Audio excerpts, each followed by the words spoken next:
Are we living in a computer simulation? I mean, it sounds crazy, right? Yeah. Straight out of a sci-fi movie. But here's the thing. It's not just Hollywood fantasy anymore. There are some really bright people, scientists and philosophers, who are actually taking this idea seriously. And they are asking if what we think is real might actually be something else entirely. So, welcome to The Deep Dive, where today we're going to try to really understand this mind-blowing question. Yeah, it really grabs your attention. And you're right, this question is more than just a fun idea.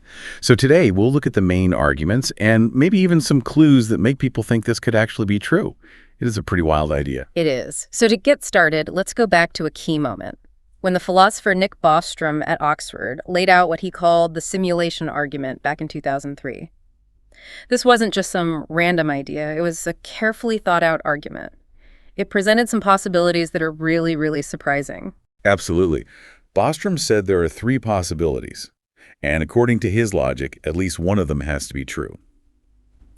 Okay, so first he said that maybe advanced civilizations never actually figure out how to make simulations of conscious beings that are so real they seem completely like our reality. Okay, so let's break that down. So you're saying maybe there's something in the laws of physics or something else we don't even know about that makes it impossible to ever build a really convincing simulated world, like one with actual thinking minds inside it. All right, so that's one way we wouldn't be in a simulation. What's the next possibility? All right, the second one is that maybe even if these super advanced civilizations do figure out the technology, they choose not to create these kinds of simulations. Like maybe it would be unethical, or maybe they just lose interest in making artificial realities. Yeah, I could see that. If you could literally simulate anything, maybe it wouldn't be exciting anymore. Or maybe there are downsides we don't even realize to playing God like that. But then there's the really strange one, the one that makes you think twice, right?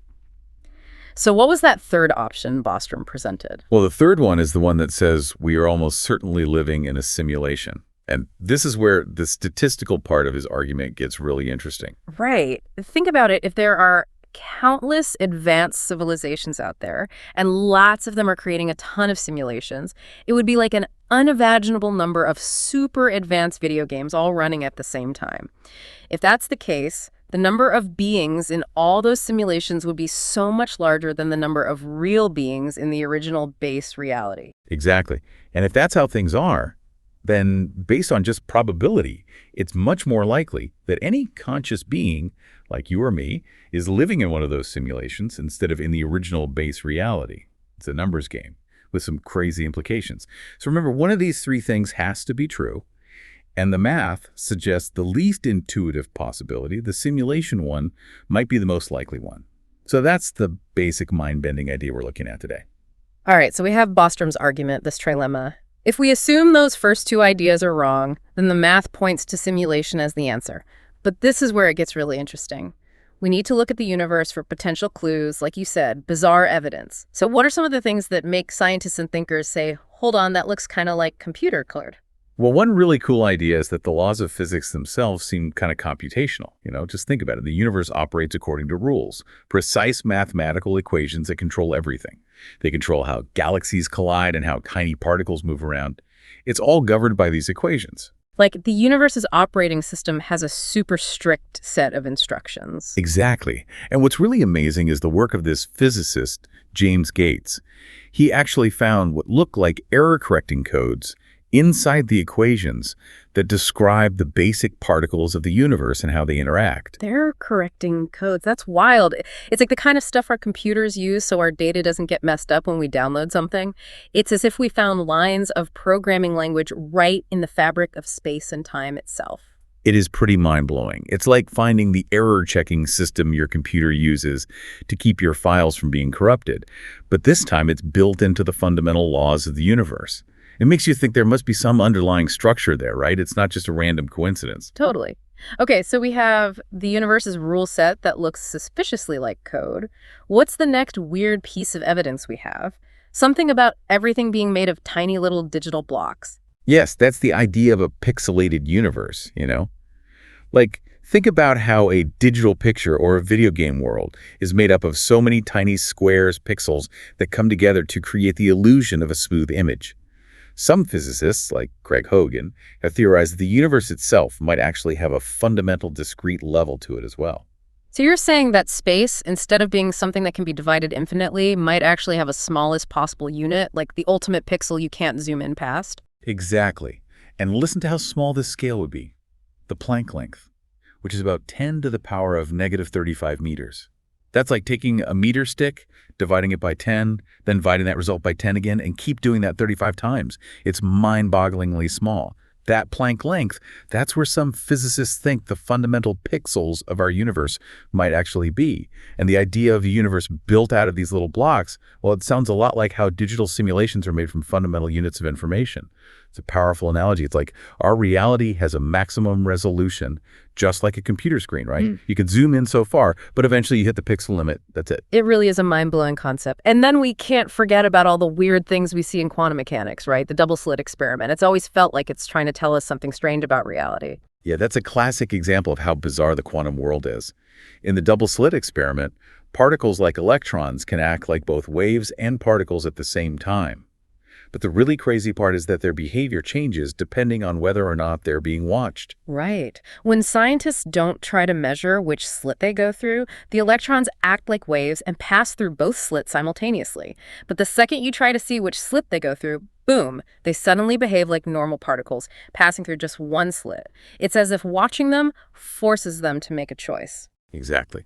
This has led some scientists to suggest that reality at the quantum level is not really fixed or concrete until it's actually observed.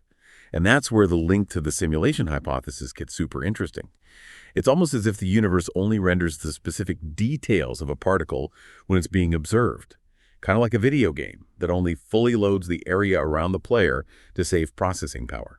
Basically, before we look, reality at the quantum level is just a bunch of blurry possibilities, but then when we look, it has to choose one definite outcome, like a program that only renders things when they're needed. And this strange behavior where observing something seems to determine what it does, well, it fits in with the idea of a simulation. It would make sense for a computationally efficient simulation to only generate details when they're observed, which mirrors what we see in the quantum world. Why waste processing power on something no one's looking at, right? So basically, reality itself might be generated on a need-to-render basis. Whoa. It's kind of an unsettling thought, but it does line up pretty well with this idea of a simulated universe. Okay, so let's say, just for a moment, that we are living in a simulation. The next logical question is, who or what is running this whole thing? Who made the program? That's the big question, isn't it? And of course, there are a few possibilities. One of the most common ones is that it's future humans. Right. Our descendants from way, way in the future, they'd have technology so advanced we can't even imagine it. Simulating entire universes would be easy for them. Maybe they run these ancestor simulations to study the past, like a really detailed history project to understand how their ancestors lived and how their civilization came to be. Exactly. Imagine a history project on a scale we can't even fathom. Another possibility is that the simulators aren't even human. Maybe it's some super advanced alien intelligence.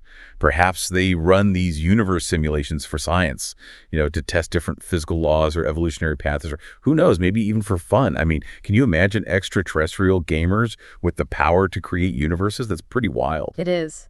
And there's also the connection to more traditional ideas about creation and higher powers, right? Yeah, definitely. Some people see a connection between the simulation hypothesis and the idea of a god or higher power creating our reality.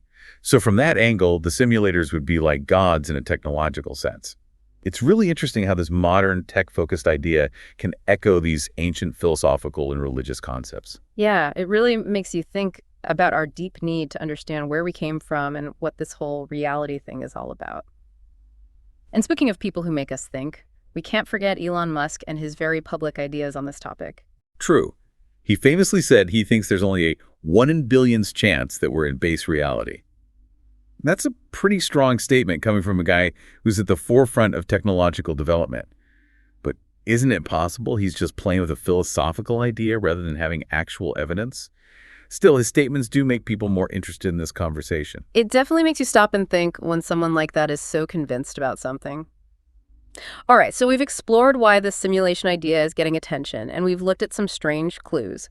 But the big question is, could we ever actually prove if we're in a simulation or not? Is this just a fun thought experiment, or are scientists actually trying to figure this out? That's the crucial question. Well, it's incredibly hard to study this scientifically. There are actually researchers trying to find ways to test the simulation hypothesis. One way they're trying to do that is by looking at these really powerful things called high-energy cosmic rays. Okay, hold on. How would studying particles from space tell us if we're in a simulation? Well, the thinking is that if the universe has that fundamental pixel structure at the Planck scale, like we talked about earlier, then these cosmic rays, which are super high energy, might interact with this grid in a way we could measure. Researchers are searching for any weird behavior in these cosmic rays that might suggest there's a limit to how small space-time can be divided. Basically, we'd be looking for evidence that the universe isn't perfectly smooth, that it has a graininess that would affect these super energetic particles. So it's like searching for a screen door effect on a cosmic scale. Yeah, that's a good way to put it. Yeah. Another way scientists are looking at this is by actively searching for things that look like glitches in the simulation. The idea is that even the most perfect simulation might have errors sometimes, little hiccups that we could observe in our reality. You mean like a bug in the program of the universe? So what would count as a glitch? Well, it's a bit speculative, but some people say things like sudden changes in the fundamental constants of physics, or maybe things happening that break the known laws of physics. Of course, it's really hard to tell if something is a real glitch or just something we don't understand yet. It would be like trying to find a single typo in the entire operating system of the universe. Talk about a needle in a haystack. Yeah, that doesn't sound easy at all. You also mentioned experiments that have to do with consciousness. How could understanding how our minds work tell us about this whole simulation thing? That one's more philosophical and theoretical. Some researchers are looking into the connection between our conscious experiences and how information is processed in our brains. They think that if reality is a simulation, then our consciousness might actually just be information processing at a very basic level. So maybe research into areas like quantum consciousness, which explores the potential role of quantum phenomena in the brain, could give us clues about how our awareness works and how it relates to reality, whether it's simulated or not. So all these different fields, from cosmology to studying the human brain, could give us hints about this big question. Wow. All right, so let's imagine for a second that one day we actually find proof that we are living in a simulation. What would that even mean for us, for all of us listening right now? How would it change our understanding of everything? That's a really big question, and it's not an easy one to answer. Some people think that it might not change our everyday experience very much. You know, our feelings, our relationships, they would all still feel real to us, whether the underlying reality is a simulation or not. I guess if you're happy in a simulation, does it really matter if it's real happiness? That's a good point. But then there's that scarier thought, right? What if the simulators find out that we've figured out their game? Well, yeah, they might just shut down the simulation. It's a possibility, but we have no idea what their motivation would be. Would they be like friendly caretakers, indifferent observers, or something else entirely? We just don't know. It's quite a cliffhanger, isn't it? It really is. Earlier, you mentioned something called the Mandela effect. Just so everyone listening knows, this is that weird thing where a lot of people have the same false memory about an event. How does that relate to the simulation idea? Ah, yes, the Mandela effect. Things like people misremembering the spelling of a famous brand or a line from a movie. Some people believe this could actually be a sign of system updates or glitches in the simulation. They suggest that these widespread false memories might be evidence that our reality is being changed in subtle ways, perhaps when the system updates and we don't even notice. It's a strange phenomenon, no doubt. And thinking about it from a simulation point of view makes you wonder, have you ever experienced that, where you were totally sure about something and then it turns out to be different? It makes you wonder if your memories can be trusted or if reality itself is as stable as we think. It happens to everyone. We misremember things all the time. It's normal. But the specific and widespread nature of some Mandela effects does make them stand out, especially when we're considering this simulation idea. Absolutely. Well, we've really gone deep into this complex and fascinating idea. We've explored the initial arguments, the potential clues, and the truly mind-blowing implications of it all. Where does that leave us? Honestly, we still don't know for sure if we're in a base reality or a super sophisticated simulation. It's a mystery.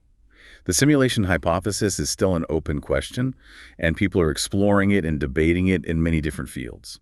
But it does feel like the more advanced our technology gets, especially in things like VR, the more this idea starts to feel possible. It's not as crazy as it used to seem. As we get better at creating these immersive virtual worlds, the thought of us being in a simulation made by a much more advanced civilization seems, well, a little less like science fiction and a little more like a real possibility, don't you think? I agree. Our own technological progress definitely makes this question more relevant. And no matter what the truth is, whether we are or aren't in a simulation, one thing remains certain.